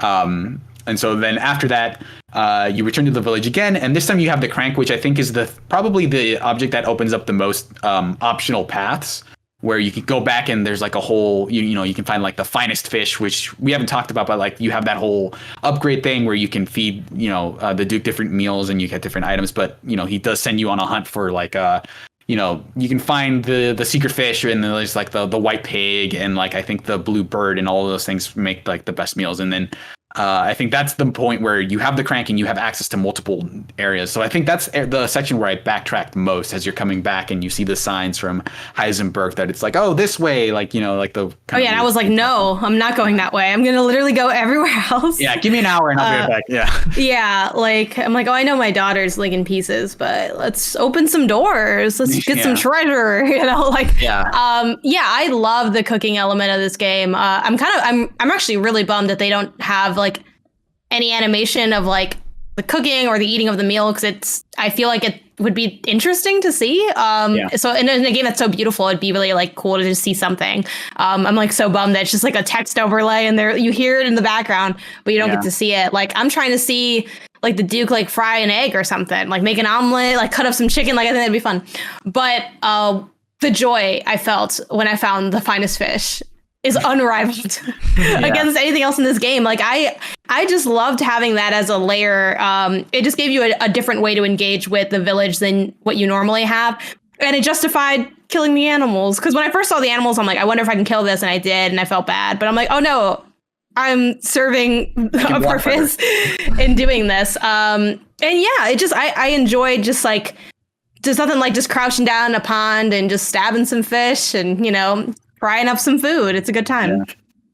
I do also like that they kind of play into it a little bit of like every time you come back to the village, you see some mysterious new thing where I think after you come back from the Beneviento house, you see that door open in there's like a gate that opens up in the middle of the village near the statue, and you can grab that slab and then you take it back to that grave from Donna, but there's a boss there. There's like a hidden like boss with a giant axe there. And that was like one of the biggest surprises of just like, oh, I got this. I can go solve this puzzle. And then like, I'll suddenly have to fight this like really powerful thing. And then when you come back with the crank, there's like a hidden puzzle that you can solve where you have to light the enemy on fire and get them to light the torch. And that gives you like a bunch of Magnum ammo, which I thought was I think those optional areas I think are super cool, and not a thing that Resident Evil really does very often, where usually it's like, oh, you can go left and there's like an secret area here and then you can open that up and that's cool. But like these definitely felt more elaborate. And then there's like the butcher shed where you fight another one of those troll guys and you get a bunch of meat out of it. I thought both of those sections I think were really like nice surprises there as well. Yes, like sneaking away in the middle of that fight with the butcher and finding all that meat was such a weird thing to be so excited about. But I think it's on a side note, something this game does that I think makes it work so well for me is the fact that every enemy drops something. Even if it's a small enemy, it just drops a little bit of currency. Or, you know, one of the big enemies you see recurring always drops a crystal skull or whatever that's worth a lot of money. The fact that it doesn't feel like I'm just wasting ammo because I, you know, got caught and had to kill somebody. And I think that makes the action feed into the greater systems in a more satisfying way. Yeah, I also one thing I wanted to point out was that like every time you're coming back something creepy is happening, and then like when you return to that village at like I think dusk, like the lighting in this section I think is gorgeous, and also there's like these black goats that just appear out of nowhere that I have like you see kind of goat heads like throughout the game a little bit, but I'm not entirely sure what's going on with that, where it's just like here's two very like Satan-esque looking goats that are just walking around, and you can kill them for meat and stuff, but it's just like this weird, it was maybe like the most subtle thing in the game where it's just like, here's just this really creepy thing. We're not really going to point it out. It's not going to be a thing, but it's like, check it out. Two new goats that are like almost demonic. So then you go into the stronghold after getting the new key. And this is sort of like Heisenberg saying like, yeah, you can just have the flask. I'm planning to team up with you. I'm going to make my whole pitch later, but first you kind of have to get through this area. And this is definitely maybe the most action oriented part before, the curse section. But it definitely feels like this is definitely like a detour before they wanted to add an extra set piece before going into the factory. But I thought this was okay. I thought, as a chase sequence, I think it works pretty well, but it definitely feels like this could have been an optional detour area, and I think it would have been cool. But as like a main story section, I thought it was maybe not as strong as like the Moreau or the Donna sections for sure. I did love the way the lichens would move at you. You'd seen them climb things before, but in this new environment, seeing them move in a different way of wall jumping and swinging in a way that made them legitimately hard to aim at when they were charging you. I thought that made the section have a lot more longevity for me. Yeah, it was all right. No, I wasn't a fan of the. I wasn't a fan of that battle. Maybe because I was bad at it. Like the one that like it leads up to where you're. What's the name of the? It's like it's got that beard. I think it's Urias or something. Yeah. Yes. Like he has a name. Like I always just think of him as Santa, but. Yeah. But like I was so bad at that battle, but I was also just so bored by it, and I was like, I found myself like annoyed while doing it. Like it's like the smaller then the smaller enemies come out. I'm like, no, I gotta fight the small. And again, this I think also comes from playing a lot of games over the years. You kind of have seen a lot of these things happen, and yeah, it just took a long time to end, and then it was over, and I was like, cool. This could have not been here, and I would have been fine. Yep. The cave itself was interesting, though, just because it did have that question of, do these waves ever end? Should I just push forward? Should I like keep going here? And it was, a legitimately challenging battle with its own little strategies of having kind of like a mini version of the Moreau section where you had the barrels and things like that. So the cave itself, totally cool with. The actual like bigger battle there, I'm like, this didn't need to be here. Yeah, I think that is maybe the other section along with the intro where you kind of have to realize that it's not an actual fight and more of a set piece, because I think what they want you to do is just run through it and feel like you're being chased by like a bunch of enemies, because I think the second you go through that door, they are all kind of like the combat is done basically. But if you're sitting there thinking, oh, I need to clear this area out and get a bunch of resources, you're going to be there for longer than I think they expect you to be. So I was there for a while. Yeah, so like the first time I did it, I was like, I basically corralled a bunch of enemies into that kind of staircase, and this is like the only time that I saw enemies like, oh, I'm gonna run up to you and then walk away like a Dark Souls enemy who's like off his leash and then has to go back to their spawn section, and that was when I realized, oh, they probably just want me to run through this in a very specific way. So it felt a little bit like they want you to do a specific thing, and if you don't do that thing, the section is way worse. And the boss fight I thought was good, but not like, anything outstanding or anything. I thought, finally fighting that guy after seeing him in the intro, I thought was a cool way to wrap around. But this is maybe to me probably the weakest section of the game for me. I think they really just need some tooltip or something that just says escape, because I think it really does suck that they have something they want you to do that they clearly are not adequately communicating, because us and a lot of other people just stay. Or even just like a line from Ethan who's like, I just gotta get out of here, like I just need to go. Yeah, that would have gone a long way, because I was sitting there like, I almost killed and I think they do eventually stop spawning as well, actually, because I think my boyfriend, when he played later for his own playthrough, like took out everybody. But it just, it's a long time. It's a long time for someone, especially like in a game where like the shooting isn't like the most amazing. Not that I'm a good shooter anyway, but it did. I think you guys bring up some good points on if they just prompted you to keep going. Yeah, Ethan I think saying it could have been slightly better. Ethan Winters just saying, what needs to happen, I think would be a great solution for it. But unfortunately, it's like, a hard and fast rule at Capcom to have him only say pointless. Say what the hell? Did you guys see that clip on Twitter of like Ethan, what the hell Winters? Yeah, well, no one answers him. He keeps asking what the hell and no one responds. So he keeps asking. I'm very curious about what the hell. So yeah, you get out of that, you ride the boat, and then you kind of do the last kind of closing the loop on the village section by opening that one door that kept telling you it was locked, and then you walk out, and then for some reason you use the iron insignia key to get out of that area if you haven't already been there. Why did that key keep coming up? What was... Yeah, I wasn't sure why they decided to lock that key or that door with that specific key. I think at this point there's one more optional boss, or this is when I fought it. If you go back into that field with all like the high grass or whatever, you can actually fight like an alpha werewolf, where he's like a red version of those giant wolves. And he takes like a way more damage, like he's faster and stuff, and he's like kind of like the last optional boss. But it was a nice surprise. But you know, it definitely didn't feel like a highlight or anything.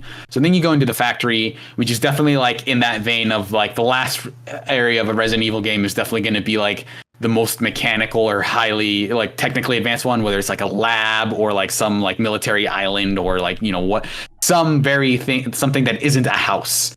And I think this is one of the better ones of those. But it does feel like, okay, this is all action from here, is like you're going to be fighting these like cybernetic guys with like a bunch of attachments. You're going to be hearing about how Heisenberg is like a tinkerer. I just like how absurd this area is, because it's like you read the notes and it's like you see the propeller guy and you're like, that's the dumbest thing I've ever seen. And then you read the note that's like, I don't know, I was experimenting. I put a fan on this guy. He cut his arms off. They can't all be whatever. gold. Yeah, I just let him loose. Whatever. But this definitely felt like this is that part of the game. But this is definitely the most confusing one, I think, because it is so dark and it's easy to get lost if you're not constantly looking at your map. There are some interesting enemies here. I think maybe the scariest encounter in the game for me is like those two guys with the jetpacks where you're on all the catwalks. I think that was maybe the most intense, like normal encounter I had in the game. But what did you guys think of the factory? I like it more than a lot of the people I've heard talk about it. I thought it was an interesting almost reprise of the Lady D section, where it's a little more big and open and you're finding pickups, basically keys, you know, the molds. And it felt like we took a break from classic Resident Evil and now we're getting back to it in a way that I thought was satisfying and I was certainly ready for by that point. I think at that point I was just kind of like, I am ready to be at the end, and not because I didn't have a fun time, but like I was like, all right, let's move it along. And I think it does fall into that thing of there were moments where I'm like, can I clear out this area, or is this going to be like a continuous spawn? And I think there is one continuous spawn with like there's a lot of back and forth in this area too, for an area that looks very similar because it's a dark factory. So it's like it's just really dark, some beams of red, and a lot of gears turning at all times. It's also a very loud area. I wasn't a big fan, but I think it might have been because it was just so much at the tail end that definitely didn't help. But I do like Heisenberg as a character, though. I think he was the most interesting character to me because he was like such a like fantastical jerk. You know, he was very like snooty and full of himself and like, oh, like, let's do that. And he has like a great his inflection is just so good. Ethan Winters, like, I love him. Like, I think he's great. He has like a very like drama student getting his first big role of like, I'm just going to like ham it up as much as possible. Like, ooh, Ethan Winters, come into my abode. He's got like the fabulous coat, like, you know, I don't know. It's like it's a vibe when you're there with Heisenberg in his factory of hell. Yeah. It is weird the like having the four characters and the fourth one is just not scary anymore. He's just a nerd. he's Magneto basically. He's like a nerd with a lot of resources, like a big budget nerd. Right. Yeah. I thought that area was going to be definitely a lot bigger. I thought I was like in like is this going to be the other half of the game? Because you kind of emerge from like that initial section where you're climbing up and then you see like, oh my God, this factory is huge. And you see like the assembly line of all the monsters and stuff, which by the way, if you shoot one of those, that's an achievement as well. And you make them fall all the way. So this section is definitely like the one where like we're just gonna throw a bunch of mechanical guys and like here's an armored enemy that you have to throw mines at, and it's just ridiculous bombastic stuff. So I totally get why people like aren't like, oh, this isn't horror, which I don't know that a Resident Evil game always has to be like horror for it to work. I think the fact that it is able to change it up is why the series has been around for so long. So I definitely enjoy these parts more than a lot of other people. I did love the dangling bodies in the factory, just that first imagery. It being such an escalation of like what's happening here, seeing that many creatures being made. And then when you're just doing your puzzle business and you have to turn on a generator to get to the next area or whatever, and then the bodies start moving again. And it's a moment of like, should I have done that? Did I do something bad? Maybe something went wrong here. Like I didn't think it through. I did enjoy some elements of the back and forth. I think the traversal between the areas just didn't sit right for me because it was such a vertical traversal of like you're going through the elevator floors and I'm like, what floor is this piece at? And it was just and again, I think the theme of the spoiler cast is I get lost in places. So I think that kind of took away from the pacing for me a little bit. But as far as like the horror element, I mean, I think it's just I'm no the horror expert, but I feel like it's just a different type of horror. And it's like that body horror, mechanical, the idea of like these kind of monstrosities, very like kind of that Frankenstein style of experimental science-based horror. There is one scene that stands out for me in this section where there's someone who is like, I think they're kind of either been lobotomized or they're about to be. They're in a chair. They look like they're like dead. And I'm like, okay, this guy's definitely not dead, right? Like, nah, he's alive. Like, let's see what's happened. And I was like placing bets with the people in my house. I'm like, is this guy gonna wake up or what's gonna happen? And I shot him for good measure, as one does. But he still gets up anyway later. And I think even though I kind of saw that coming, I think moments like that create a little bit of tension. There's like an optional door you can open where a bunch of enemies flood out. Like, it has its moments of being scary. And I think these were the scariest pursuits for me because like the enemies were so much more challenging to attack, even though it was you shoot the red glowing thing. Yeah, but just the fact that they have that weak point, I think. But it takes a while, it's still, I think it's weird because it was hard, but then some of the elements were a little bit like clunky and doofy because they're so slow moving that it's like this very specific attack. And then you just like kind of slowly walk around them. So I don't know. It was a little bit of a mixed bag for me, but I think there were elements that did create horror and tension. And when you fall through the whole thing, I'm like, oh, please don't tell me I have to go all the way back up. Yeah, I do like that the way they escalate this particular enemy type, where you see the first one and he just has a chainsaw arm and you have to shoot him in the weak point that's on his chest, and then they introduce ones that have it on the back. And then you're like, okay, I figured out you shoot these guys in the chest, and then they throw the jetpack guys, and then the super armored ones. And so I feel like they really quickly introduced like, okay, you think you have this enemy figured out, but we're gonna keep layering on them. And then you fight the Propeller Boss, who's like the most armored enemy of them all. And I thought that fight was really like super wacky, but like kind of cool. I think it felt something more out of like The Evil Within, where they're just kind of playing around more with conceptual horror. But I thought that was a weird boss fight because of how he just destroys the arena, and by the end of it, it's just like this open area where at first it starts as a maze. It's so funny that you have to grapple immediately with like, okay, I'm in a labyrinth. Okay, how's he going to chase me? Do I know my ways out? And then he just crumbles it to the floor immediately. Yeah, that was also one where I was worried that I wouldn't be able to, if I didn't have him destroy the entire room, I wouldn't be able to get every item there.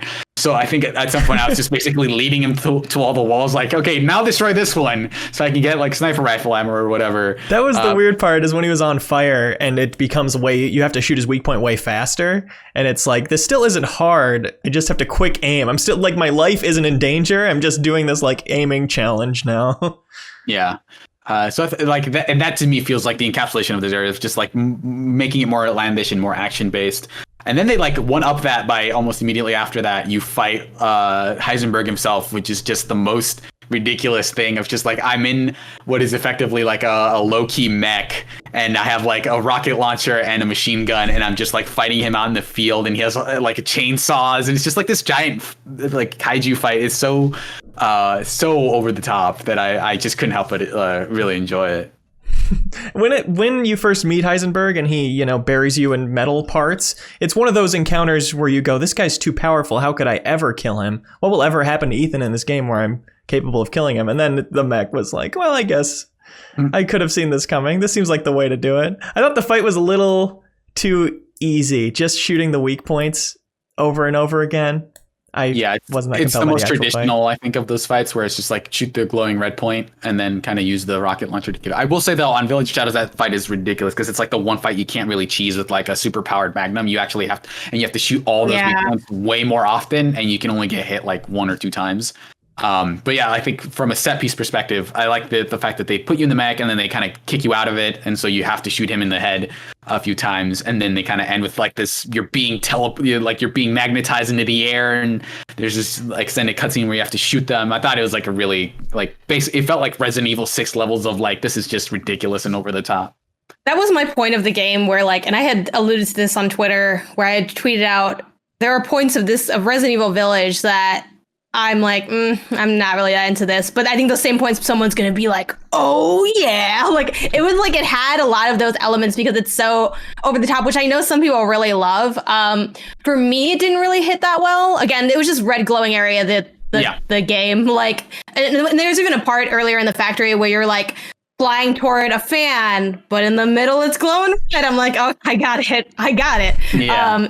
You taught it. I think, too, like, one thing that we kind of had, like, it's melded with this boss battle because it's right before where Chris is here and you see Chris and it's like, what's up, man? What's going on? And you finally have like that conversation. Yeah. Like what's with the wife murder?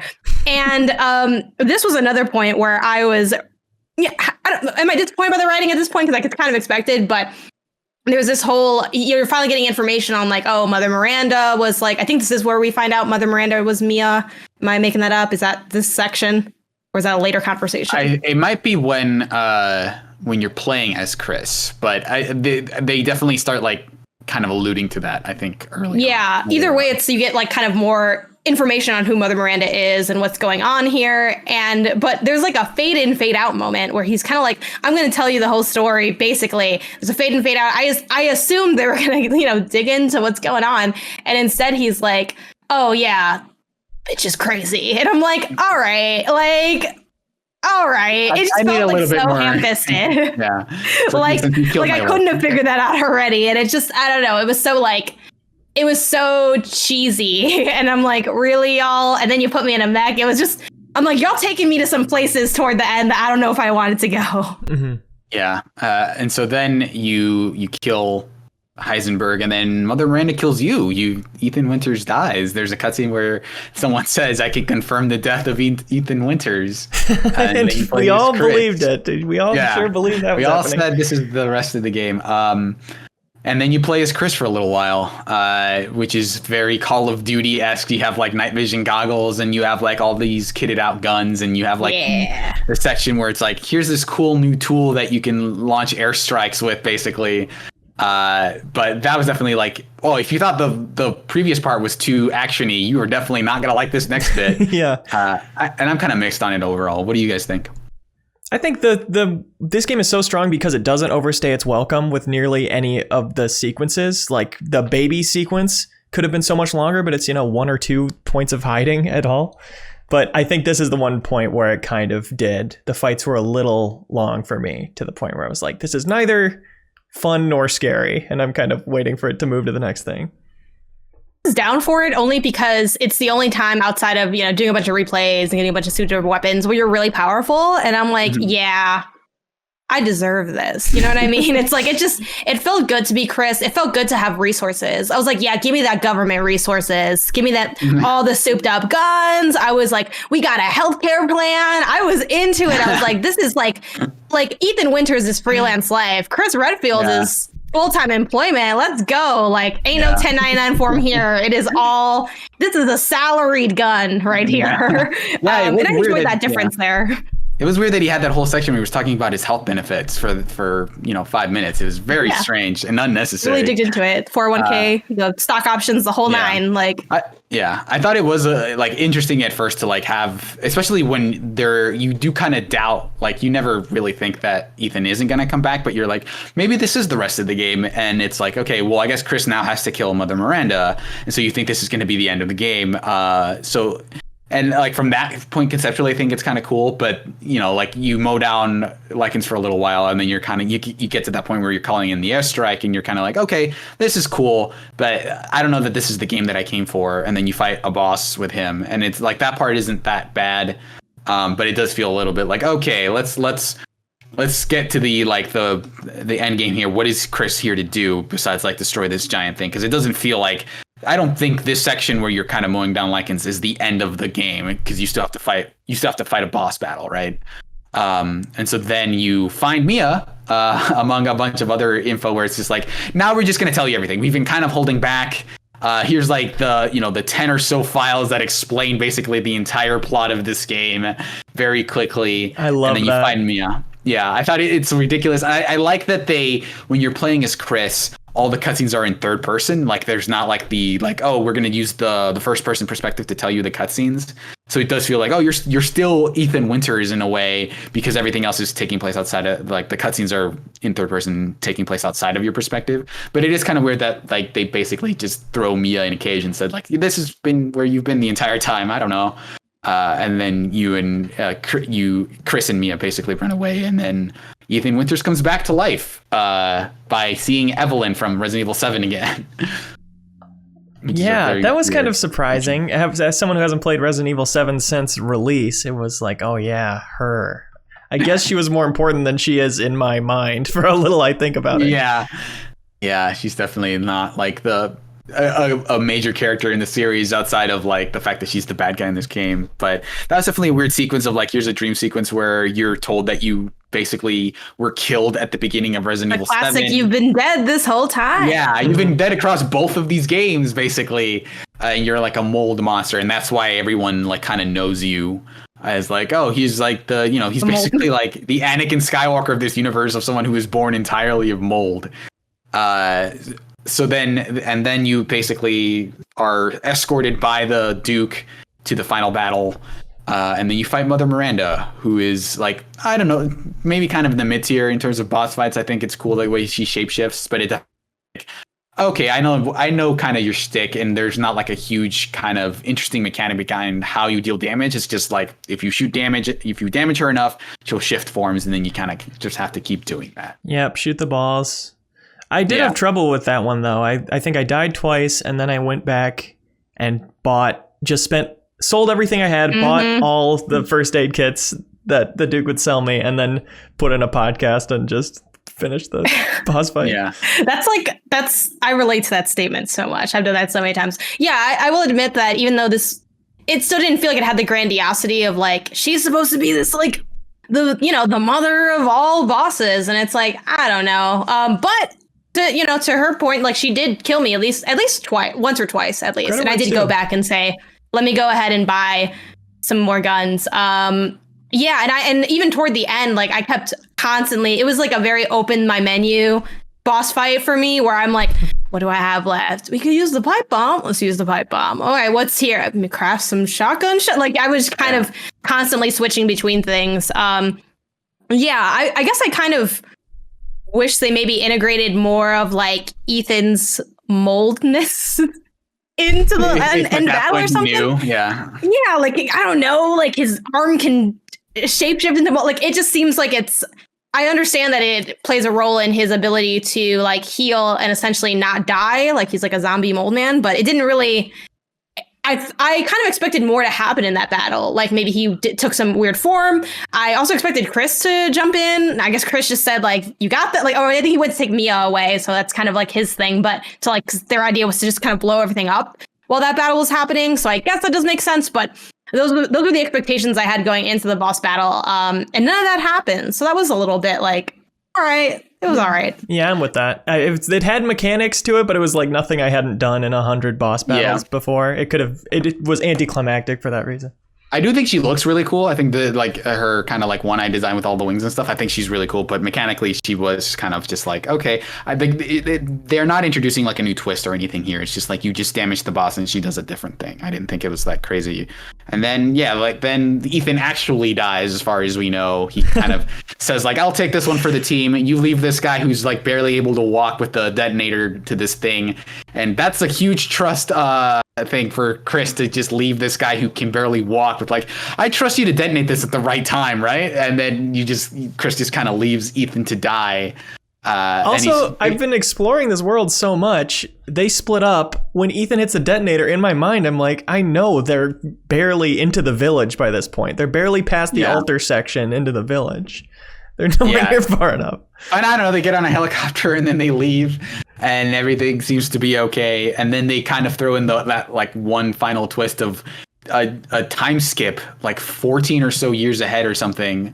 Where you play, or you don't play, you watch a teenage Rose visit Ethan's grave, and it's basically told to you that she's like a superhuman character now, where she's got crazy powers because she's like born from the mold and, you know, the daughter of Ethan Winters and stuff. And there's like this really kind of prickly government agent who's like, I hate that guy. He's my caretaker. Like, Chris has been training me to be like the ultimate weapon, but I don't like this government agent guy. And then they're like, okay, the story of the father is done. And then they're like, well, what are we going to do next? Like, and it leaves it in a very interesting place where I'm not sure what they do from here, because I'm guessing the game is probably going to get some DLC. Is that where you play as, you know, Rose with her like superpowers, or is she going to be the protagonist of Resident Evil 9? And it's kind of an interesting place to leave the series. What did you guys think of that? Yeah, I wasn't expecting that. I love when a series commits to an actual like world-changing development. Mm-hmm. You know, you can't just make another, as successful as Resident Evil Village is, you can't recreate that now. You know, they kind of closed that off for themselves in a way. Yeah, I like the idea of like structuring it with this family and having this be like an era. Again, I don't have like a really rich history with Resident Evil. I'm like a newcomer, and I know it as like 7 and then like 2, and you can just kind of just drop into them. Like, I think the stories of these games are interesting, but I don't think you lose a lot by, like, I don't know the intricacies of how Umbrella has governed over the year. Like, it doesn't, you don't really need to know that to enjoy what's here. But I like the idea of looking deeper into this family and looking at them from other angles. I think it's also cool to like the possibility of Rose maybe being the main character and having like bringing more women into the fold of the franchise as lead. I mean, we've seen that plenty of times. There's Jill Valentine. There's like whatever that one chick's name is in RE2, Leon, and who else is it? Claire. Yeah. So like, I think that could be fun. And it's also interesting because she seemed kind of, I don't know, like there was like an unsettlingness to Rose, right? Like she kind of gave like evil vibes slightly. Maybe she was just upset because the guy was being a jerk to her. But also, wasn't there like a call at the end where it kind of seemed like he was supposed to like take her out or something? Like I forgot if there was what that conversation was at the end. Yeah, I think because they're afraid of her, how she's like a superpowered human. They're like, at any point you might need to like kill her. But for now, it seems like she's good, and you know we can use her and stuff to fight. I don't know who the enemy is at this point. Which is funny because like there is a little bit of a tie back to Resident Evil 1 where they're like, oh, Spencer, the guy who made the T-virus, visited them and kind of basically got the idea for the T-virus from Mother Miranda. Like, oh, you're doing all these crazy experiments with the mold. Maybe let me take a little bit of that back home. And I'm going to use your logo. Yeah, exactly. And, mess up America a little bit with this virus. So I like that they just said like, yeah, we have to include some tie into the original. But yeah, I think it would be really disappointing if they ended up doing like, well, if this game takes place before the time skip, I think I'm hoping they fully commit to this time skip of like, here's like, older Chris and older Leon and, having a new kind of generation of protagonists to play around with, especially because they can kind of revisit those characters in remakes, right? Like they have what I'm guessing is going to be the Resident Evil 4 remake, and then they can go from there and change things up. But yeah, I'm pleasantly surprised by where this leaves the Resident Evil universe, and I'm like overall really happy with this game. So I'm looking forward to what they do next with Resident Evil. Do you guys have any closing thoughts about the game or where you expect the franchise to go? I'm just happy to have been brought in. I feel like people have spoken so highly of Resident Evil my whole life, and was kind of a hard series to get into before 7 and before the remakes. And now it's like the little thing with, the guy you said who founded Umbrella. Spencer. Yeah. That me knowing nothing about that until this game, it felt like, okay, well, I learned a little something that I was interested in, and I didn't even need to know anything else that was going on in these previous 6 games or whatever. Like, I played all the Resident Evil games, but I didn't care about them that much. And now I feel like I care about them a lot, and I'm really excited for the next one. Yeah, I feel similarly. Like, I am really enjoying this era, and I'm just so glad 8 exists also. Like, and again, I legitimately do enjoy 8, and I think, again, it's on my easy top 5, number 2 right now. Like, I very highly rate it, despite criticisms. Like, the reasons I have criticisms of it so heavily is because 7 and 2 were such fire. Like, and I think that's a testament to what the studio is doing. I'm so happy that 8 is here and that they're not just gonna do the remake route, and that they're doing a little bit of both, and that their remakes are like so good as well. I mean, I didn't play RE3 remake, which I know is kind of like a mixed bag for people, but it's nice that they like really go back in and refine it and tweak it and make it feel like something that's modern. Like, they've just done such a great job with this IP. Definitely excited for what's next. I do have one closing question for y'all that has come up in a lot of circles I've been in. Baby Rose, like regular Baby Rose, right? Like with the one in the apartment in the beginning.